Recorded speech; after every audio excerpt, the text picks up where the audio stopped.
നമസ്കാരം. എന്നെ സ്വർണ്ണക്കള്ളൻ എന്ന് വിളിക്കരുത്. ഞാനൊരു പാവമാണ്. എനിക്ക് ഉറങ്ങാൻ സാധിക്കുന്നില്ല. ഞാൻ സ്വർണം കട്ടിട്ടില്ല. എനിക്ക് സ്വർണം എന്താണെന്ന് പോലും അറിയില്ല. സ്വർണം എന്താണ്? അതൊരു ലോഹമല്ലേ? ഇത് പറയുന്നത് മുൻ ദേവസ്വം മന്ത്രി കടകംപള്ളി സുരേന്ദ്രൻ. ഈ സ്വർണ്ണക്കൊള്ളയുമായി ബന്ധപ്പെട്ട് എല്ലാ കണ്ണുകളും ചെന്നെത്തുന്നത് ഈ കടകംപള്ളി സുരേന്ദ്രനിലേക്കാണ്.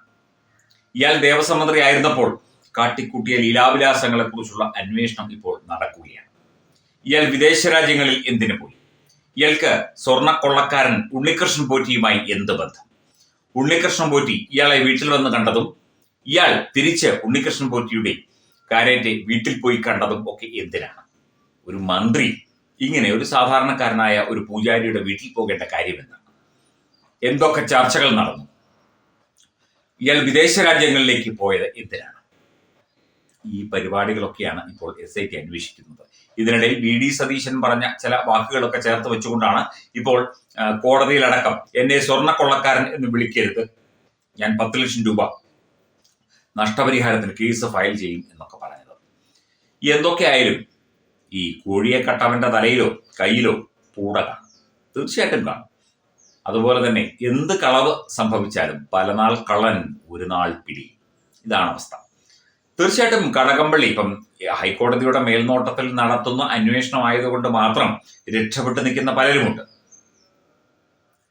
അവരെയൊക്കെ തന്നെ പൂട്ടും. സർക്കാർ SIT അന്വേഷണത്തിൽ ഇടപെടുന്നു എന്നുള്ള വാർത്തകൾ ഉണ്ടായിരുന്നു. ഏത് രീതിയിലാണ് ഇടപെടുന്നത് എന്ന് നമുക്കറിയില്ല. എന്തൊക്കെയായാലും ഈ SIT അന്വേഷണം മരവിപ്പിക്കാനും ഇതുവഴി പലരെയും രക്ഷപ്പെടുത്താനും പിണറായിയും കൂട്ടരും ശ്രമിക്കും. പക്ഷെ ഒരു കാര്യം ഓർക്കുക, പത്മകുമാറിനെയും വാസുവിനെയും രക്ഷപ്പെടുത്തിയാലും കടകംപള്ളിയെ രക്ഷപ്പെടുത്താനുള്ള സാധ്യതയില്ല.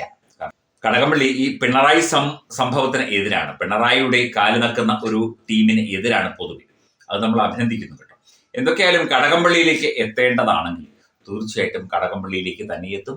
കടകംപള്ളി കുടുങ്ങും, കടകംപള്ളിയെ ചോദ്യം ചെയ്യും, കടകംപള്ളിയുടെ മൊഴിയെടുക്കും, വേണ്ടി വന്നാൽ അറസ്റ്റ് ചെയ്യുകയും ചെയ്യും. എനിക്ക് ഉറക്കമില്ല, ഞാൻ സ്വർണ്ണക്കൊള്ളക്കാരനല്ല എന്നൊക്കെ പറഞ്ഞ് കിടന്ന് ബഹളം കൂട്ടിയിട്ട് കാര്യമൊന്നുമില്ല.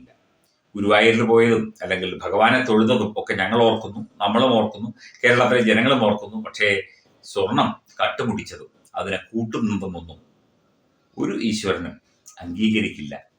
കർമ്മമാണ്, കർമ്മം തീർച്ചയായിട്ടും തിരിച്ചടിക്കും. കർമ്മം എന്നുള്ളത് വളരെ പ്രാധാന്യത്തോടെ നമ്മൾ കാണേണ്ട ഒരു വിഷയമാണ്.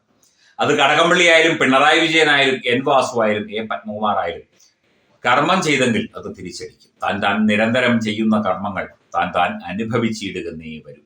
അപ്പം ഉറക്കമില്ല, ഉറക്കം നഷ്ടപ്പെട്ടു, എന്താണ് എല്ലാം കട്ടുകൊണ്ട് പോയി, എന്നിട്ട് ഇനിയിപ്പോൾ പിടിയിലാകുമോ എന്നുള്ള ഭയം കൊണ്ടായിരിക്കും ചിലപ്പോൾ ഉറക്കം നഷ്ടപ്പെട്ടത്. ഉറക്കം നഷ്ടപ്പെട്ടെങ്കിൽ തീർച്ചയായിട്ടും ഒരു ഡോക്ടറെ കാണുക, ഗുളിക കഴിക്കുക. വരാനുള്ളത് വഴിയിൽ തങ്ങില്ല, തീർച്ചയായിട്ടും കടന്നു വരിക തന്നെ ചെയ്യും. അത് കടകംപള്ളി ആയാലും ശരി, പിണറായി ആയാലും ശരി, ആരായാലും ശരി.